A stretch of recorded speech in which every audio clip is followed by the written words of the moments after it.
નવનીતભાઈ સાથે જે બનાવ બનેલ એ બનાવના સ્થળે અમે આવ્યા. અમારી સંપૂર્ણ લીગલ ટીમ દ્વારા આખી જે બનાવનું ઘટના સ્થળ છે એનું અમે નિરીક્ષણ કર્યું. અને નિરીક્ષણ કરતા અમને જાણવા મળેલ છે કે આ જે બનાવના સ્થળે આજના દિવસ સુધી હજુ નવનીતભાઈની બાઇકના જે ભાગો છે. જયરાજ આહિર વિરુદ્ધ મળ્યા ઘણા બધા પુરાવા અને હવે જયરાજ આહિરને થશે જેલ. કેમ કે મિત્રો જે અત્યારે સોશિયલ મીડિયાની અંદર વિવાદ ચાલી રહ્યો હતો નવનીતભાઈને જયરાજ આહિરનો, તેમાં લીગલ ટીમ દ્વારા જે તપાસ હાથ ધરવામાં આવી છે, ત્યાં ન્યૂઝ મીડિયા સાથે ત્યાં તપાસ હાથ ધરી છે. ત્યાં મળ્યા છે ઘણા બધા સબૂત અને આ બધા સબૂતની આંગળી ચિંતાય છે જયરાજભાઈ આહિર સમક્ષ.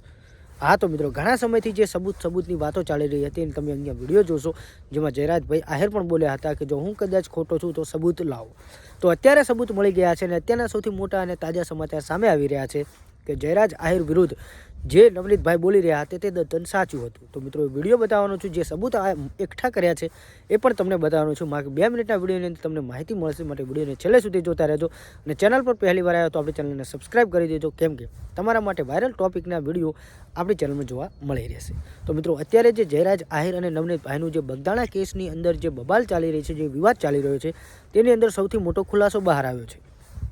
ઘણા બધા વિડીયોના માધ્યમથી પણ જયરાજભાઈ આહિર બોલી રહ્યા હતા કે સબૂત એકઠા કરો, જો હું હોય તો સબૂત લાવો.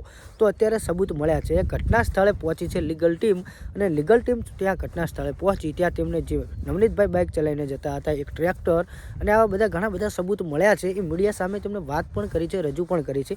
એ પણ હું તમને બતાવવાનું છું ને શું સબૂત હાથ આવ્યા છે. તો મિત્રો ખાસ કરીને વાત ત્યાં છે કે આટલા દિવસો વીતી ગયા છતાં પણ કોઈ કાર્યવાહી કેમ નથી થતી. કોઈ જો મોટા માણસનો ઘટના બન્યું ને કોઈ વ્યક્તિ સાથે, તો અત્યાર સુધીની એ દિવસે વરઘોડું નીકળી ગયું હોય, એ દિવસે બધું પતી ગયું હોય. તો આ સામાન્ય માણસ જે બગદાણાના સરપંચ ઉપર થયું છે ને, આજે લગભગ 15 થી 18 દિવસ થવાયા છે, છતાં પણ કોઈ કાર્યવાહી કરવામાં આવતી નથી.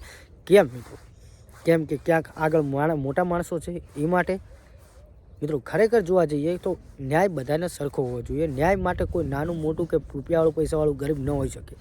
જો મિત્રો ખોટા હોય તો ખોટા સાબિત કરો, સાચા હોય તો સજા આપો. પણ મિત્રો બેમાંથી એક પણ નથી થતું. નવનીતભાઈ જે તેમની સાથે ઘટના બની છે તેમની ન્યાય મળે એની માંગણી કરી રહ્યા છે. તો સામાન્ય પક્ષના જે લોકો છે એ આવી શકે શું બોલતા નથી. છે એમના સમાજના લોકો બોલે છે મીડિયાના માધ્યમથી, આ બાજુના પણ બોલે છે, પણ જે બોલવાનું છે, જે મેન માણસ છે જયરાજભાઈ મહાભાઈ આહિર, એ લોકો આ વિશે ચૂપ છે અને બીજા લોકો આવી રીતે કરી રહ્યા છે. અને નવનીતભાઈની સાથે તો આખો કોળી સમાજ છે. મહાભાઈ આહિર, જયરાજ આહિર, એમની સાથે પણ એમનો આહિર સમાજ છે. પણ મિત્રો સમાજ સાથે રહો, પણ ન્યાય જે સાચો હોય ને, જે લોકો સાચા છે, સચ્ચાઈ જે સાચો હોય ને એને ન્યાય અપાવવાનો.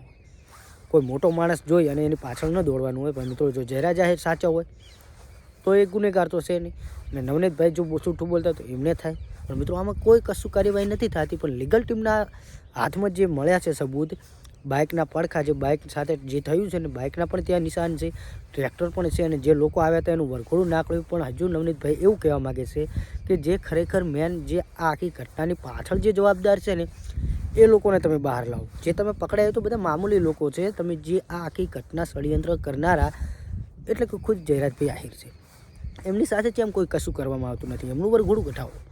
નવનીતભાઈની એક જ માંગણી છે કે એમની સાથે આવું થવું જોઈએ. તો મિત્રો તમે આ વિશે શું કહેવા માગો છો? અને ખરેખર મિત્રો અમુક લોકો કે ખબર જ નથી પડતી આમાં સાચું કોણ છે, જયરાજભાઈ સાચા છે કે નવનીતભાઈ સાચા છે, કાંઈ ખબર પડતી નથી. અને પોલીસવાળા અને લીગલ ટીમને બધું એમની રીતે કર્યા રાખે છે. તો બાકી તમે કોને સપોર્ટ કરવા માગો છો સોશિયલ મીડિયાના માધ્યમથી કમેન્ટ કરો. બાકી વિડીયો ગમે તો વિડીયોને લાઇક શેર કરો, અને પહેલી વાર ચેનલ પર આવે તો કમેન્ટ કરતા જાજો.